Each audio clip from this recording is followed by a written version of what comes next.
everybody. Like, this is incredible. Finally, the United States is back. I want to really thank all of our Army, Navy, and Air Force officers who have been sacrificing their lives, literally. Their families have been contributing to the mission. Most of the time for the past quarter of a century, because of the mismanagement of the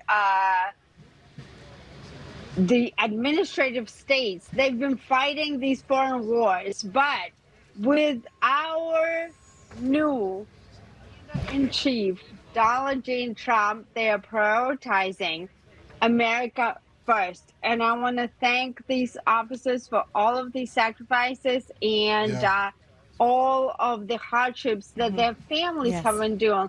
Lawrence Jones, you are doing, you're rocking, man. Like, you guys are incredible. Lucas, thank you. I want to thank. Thank you so much, Rebecca. Thank you, and thank you for your... Of undocumented, long-term residents of the United States who are otherwise law-abiding, working hard, paying taxes, raising families, and frankly, working in jobs that under the first Trump administration, when the COVID pandemic hit, were deemed essential. Right? Workers in restaurants, in agricultural fields, in healthcare, construction, etc. That's who's being targeted now, and that's why there's so much fear and terror in communities, not just in Los Angeles, but throughout the country. I did note it was interesting to see in the House, the Republican Hispanic Conference put forth a letter asking for a breakdown of how many criminals were among those actually deported. And that was one of the key questions I had for the secretary. Of course, she had no data, had no answer, promised to follow up. I hope. We'll see. And I also want to be clear about this, because when I had the audacity to try to ask a question as a senator of a cabinet secretary. That's what happened.